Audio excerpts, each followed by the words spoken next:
What is up, everybody? This is Tico, also known as Richard, and we're coming back to you with another castle game as the English, playing against and then Mario. He's also playing the English on the west side of the map. So I'm more on the northeast side, or the east side of the map, and he's on the west side of the map. Standard start here. He's going on to 7 villages actually on food, moving now over to the house and then gold.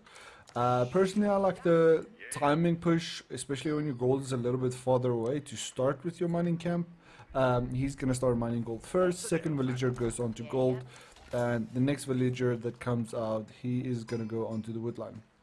Now, I just want to pause this game quickly and show you guys something amazing about this map. It's called Mongolian Heights. Now, a lot of times when you go around Mongolian Heights around the top here, there's a few, maybe one or two sheep or all the way up here. I don't know, let's quickly check if it's similar for him, because this was absolutely crazy. So he did the same loop. Went up basically around here, and he picked up 6 sheep from that. If you look at the other side of his map, there's one right here, there's another one right there, 2 down here, 2 down here, so 7, maybe 8 sheep. Look at this, guys. So the first time we went up here, there was nothing. Came up here, found 2 pastures of 3, so we're already on 7 sheep. And at this point I was like typing out to him like, are you finding sheep? Because I was like so crazy astonished by that. If he was a little bit sooner, he would have gotten this. We lost 2 more here in the corner, unfortunately, but I was just jaw dropped from this. That's 16 sheep, guys, just from that little run there. I mean, that's ridiculous. That's really ridiculous. 16 sheep there. I mean, if you're going into middle to late game, that will last you quite a long time. And we haven't even looped around this side. So 18, 2 at the back there, 19, 20, 21, 22, 23. I think that's about it. 23 sheep on this map for food. Unbelievable. No, I don't like dry Arabia for that same reason that you don't have a lot of sheep. I like using the sheep. We drop off the sheep, very happy with what we have. We're going forward to scout out the enemy because we are going for a bit of a timing push here. So what you want to do is push up to the 200 gold. You can see right here. I'm gonna early drop off this to just get that 200 gold. Or just basically wait for them to finish, I guess. And we just have our 8 villagers now on the food. So I'll post a build order for you guys at the end of the video. It's not a long video, it's just around 15 minutes, so it won't be too bad. I actually a little bit over farm here. There we go. We dropped that off. Now we are still waiting for the food because I went over to the woodline early. So usually what people do once they go onto the gold, they send all the next villagers out onto food. So you have 8 villagers on food, 2 on gold, and then you start with the woodline. I like starting with the woodline a little bit earlier, and I'll show you guys why. We only have 3 on the woodline, so we basically sent 1 over, 2 down to the sheep, and then the rest onto the woodline. Now we are scouting out, or actually went around here trying to just cut off. We have a little bit of a race going on here, just ahead of him. He actually has a little bit of a pause there going, and we pick up those 2 sheep which he didn't get. So if we look over to his side of the map, he also had a decent amount of sheep that he got from the run, but he has multiple scouts out, but it's fine. We got our 16 sheep. Now this is the reason why I say I start with the early wood line. You can see here I start with the council hall. 4 villagers on the council hall. He's also going for the council hall. Now a lot of people put the council hall right underneath the town center, because then you have the safety of the town center, because what people do, especially against the English, they camp right outside here, and any new what do you call it, crossbowman that comes out of the council hall gets picked up and basically killed before they are worth a mass, you know, when a big mass is coming from this. Now this game was very interesting to me because as the English, you know, playing against the English, you can't really necessarily rush, but you need to get your timing right. If your timing is good, you know, you're not gonna have a problem. You're gonna have a bigger lead than the other enemy, or the enemy, other enemy than the enemy on that. But you can see the microing differences. One idle villager here, two villagers going to build a you know, outpost and a wall right here. A lot of villagers on the wood line, and only about 5 villagers on food. We can actually check it like this: 5 on food, 6 on wood. If you compare that to myself, I have 8 and 8. You actually want to be close to 12 and 6 would be the perfect scenario after your council hall is done. Now I just quickly get the barracks up so that can go, but I see once I'm getting these archers out actually that the wall is starting to go up. You can see the scout here picking off those villagers, but funnily enough, I don't know why, they didn't calculate their range properly, so they would have been able to stand right here and attack these villagers, but for some reason they wanted to loop all the way around, so I couldn't get that outpost to avoid that outpost from going up.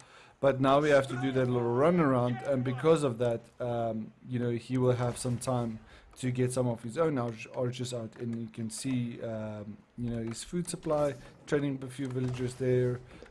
Food supply is very limited, but he is still getting 1 or 2 archers out. But because these archers weren't able to cross this wall, you know, we already failed with that early push that we wanted by getting this early lead and getting that perfect you know, little macroing going on our base.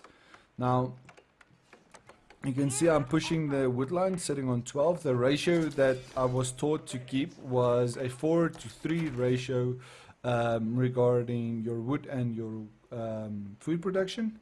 So you want a little higher food villagers because you have to train archers and villagers than your wood production. But we sent these 4 villagers that was building the council hall to the deer. So that's the first 4 plus these 8 right here. And now we're sending more onto the wood line, 0 on gold.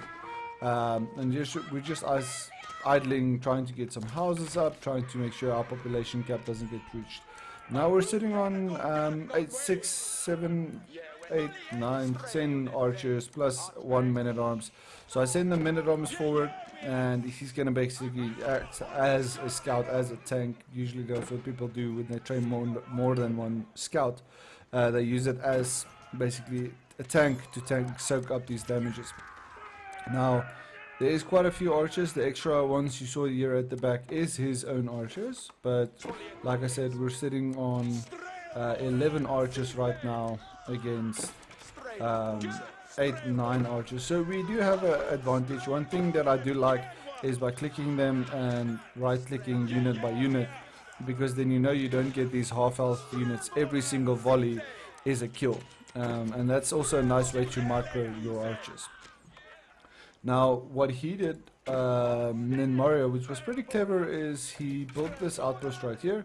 Second outpost he built up there. Let's quickly see if he's on gold or stone yet. No stone harvesting yet, but at this point in stage I couldn't really push out because we don't have the early push to do anything else. So 1 archer right there, but I didn't really have enough units to counter with the council being right here, and he's just retopping those villagers and getting that that mass on top of me. So what we're doing is we have our council hall right here, pushing them up to just be safe, training up some men-at-arms and a few spearmen, because if you go horsemen into the archers, they do tend to counter the archers. We have the blacksmith out. We actually want to try and get the steeled arrow upgrade, and we're in the feudal age, so we'll go on to siege engineering or even fitted leatherwork to get that extra armor before you go for the extra attack.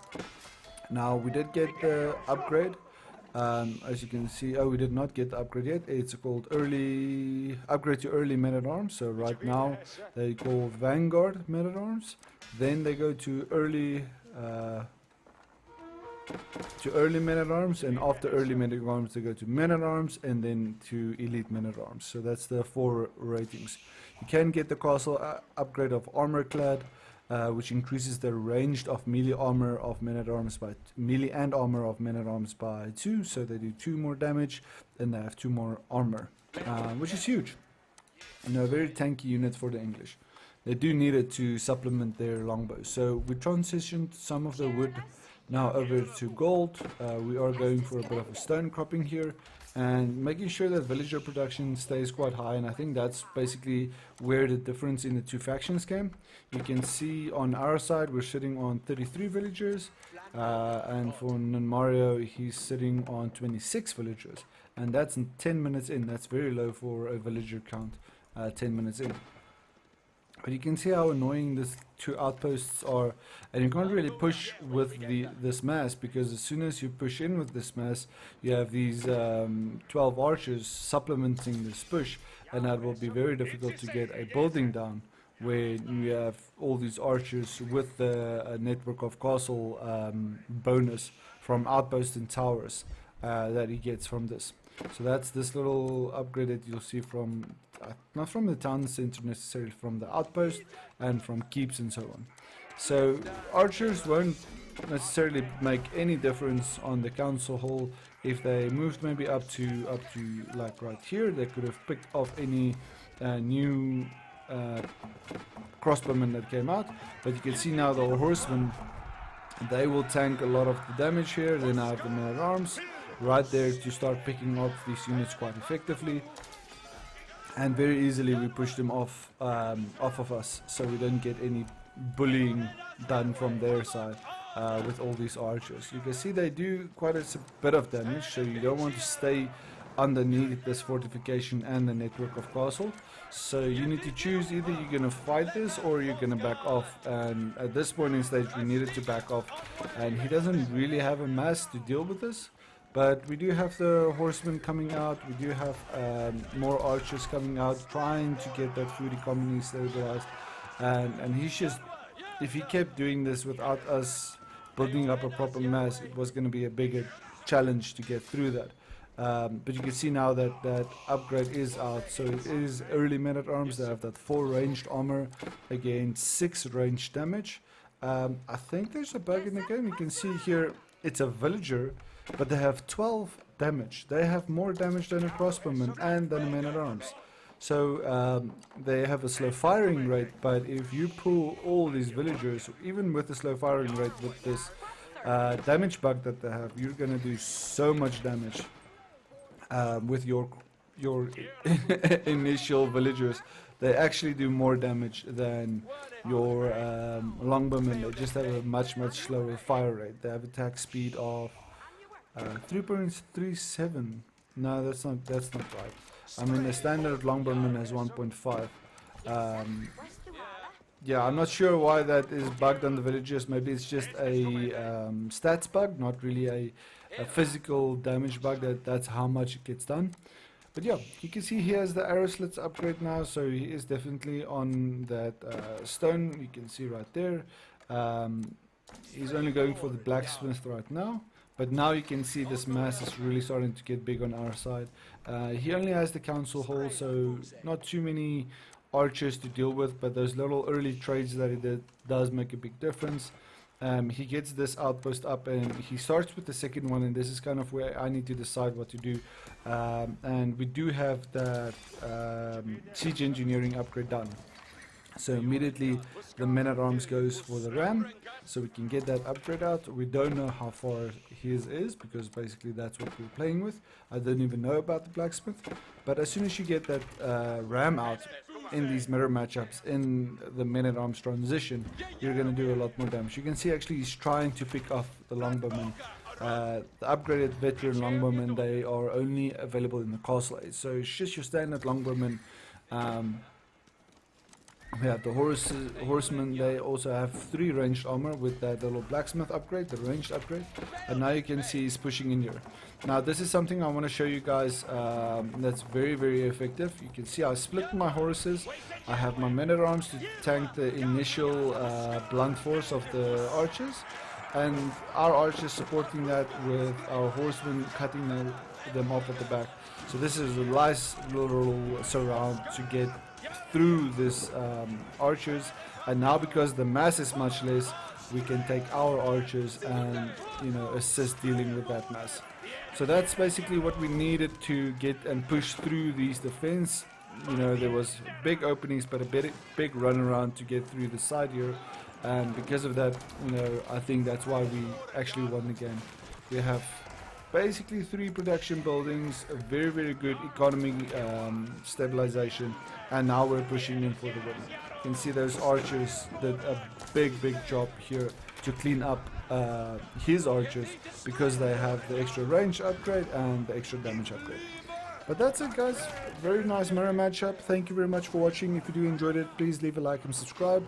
I will show you guys a tower rush video soon with the English. I have one of those available, and we'll start pushing out more content very shortly.